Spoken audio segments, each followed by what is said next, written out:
안녕하세요. Eat 바이블입니다. 오늘 본문은 창세기 3장 1절에서 8절까지의 말씀입니다. 먼저 오늘 본문을 읽겠습니다. 뱀은 주 하나님이 만드신 모든 들짐승 가운데서 가장 간교하였다. 뱀이 여자에게 물었다. 하나님이 정말로 너희에게 동산 안에 있는 모든 나무의 열매를 먹지 말라고 말씀하셨느냐? 여자가 뱀에게 대답하였다.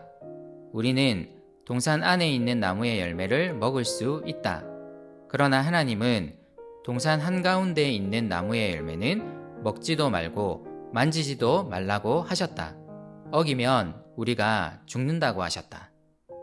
뱀이 여자에게 말하였다. 너희는 절대로 죽지 않는다. 하나님은 너희가 그 나무 열매를 먹으면 너희의 눈이 밝아지고 하나님처럼 되어서 선과 악을 알게 된다는 것을 아시고 그렇게 말씀하신 것이다. 여자가 그 나무의 열매를 보니 먹음직도 하고 보암직도 하였다. 그뿐만 아니라 사람을 슬기롭게 할 만큼 탐스럽기도 한 나무였다. 여자가 그 열매를 따서 먹고 함께 있는 남편에게도 주니 그도 그것을 먹었다. 그러자 두 사람의 눈이 밝아져서 자기들이 벗은 몸인 것을 알고 무화과 나무 잎으로 치마를 엮어서 몸을 가렸다. 그 남자와 그 아내는 날이 저물고 바람이 서늘할 때에 주 하나님이 동산을 거니시는 소리를 들었다. 남자와 그 아내는 주 하나님의 낯을 피하여서 동산 나무 사이에 숨었다. 하나님의 창조는 정말 완벽했습니다. 하나님은 사람을 만드시고 그에게 먹을 것을 주셨습니다. 그리고 그를 하나님의 대리인으로 삼으셔서 그의 동산을 돌보도록 하셨습니다. 여자를 만드셔서 서로 풍성하고 충만한 관계를 맺도록 하셨고 생육하여 번성할 수 있는 복을 얻게 하셨습니다. 모든 것이 잘 흘러갈 것만 같았던 그때 하나님의 창조 세계에 위기가 닥쳐옵니다. 그가 만드신 가장 특별한 피조물인 사람을 통해 그 위기가 왔습니다. 뱀이 등장합니다. 오늘 본문은 뱀에 대한 정보를 많이 주지 않습니다. 단지 이 뱀을 하나님이 만드신 존재로 설명하고 간교하다고 묘사할 뿐입니다. 이 뱀이 여자에게 말합니다. 하나님이 정말로 너희에게 동산 안에 있는 모든 나무의 열매를 먹지 말라고 말씀하셨느냐? 뱀은 지금 전혀 맞지 않은 이야기를 하고 있습니다. 하나님은 오히려 동산 안의 모든 나무의 열매를 먹을 수 있다고 말씀하셨고 단지 선과 악을 알게 하는 나무의 열매만 먹지 말라고 말씀하셨습니다. 수많은 긍정 명령 속에 하나의 부정 명령이 있었을 뿐입니다. 하지만 뱀의 목적은 분명합니다. 이 한 가지 부정 명령을 부각시켜서 하나님에 대한 사람의 부정적 생각을 강화시키기 위함이었을 것입니다. 일단 여자는 바르게 대답합니다. 우리는 동산 안에 있는 나무의 열매를 먹을 수 있다. 하지만 3절은 여자의 마음에 하나님을 향한 의심이 싹 텄음을 보여줍니다.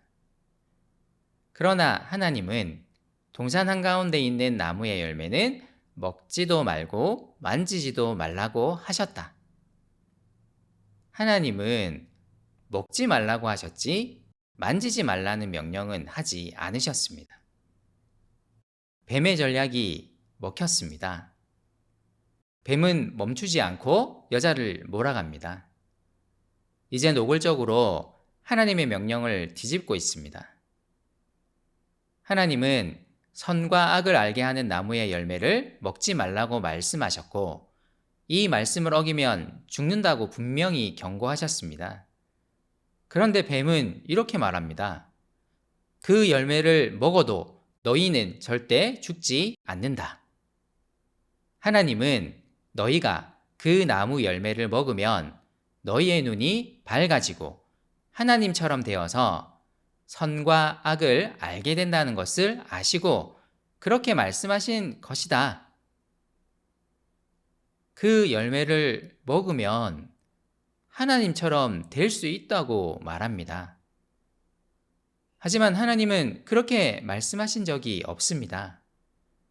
사람을 하나님의 형상으로 만드셨지만 창세기 1장, 2장은 또한 사람은 하나님이 아님을, 하나님이 될 수도 없음을 분명히 하고 있습니다. 하지만 뱀은 사람이 하나님이 되는 길이 있는 것처럼 말합니다. 사람의 욕망을 불러내어 그가 하나님의 말씀에 불순종하도록 이끌어 갑니다.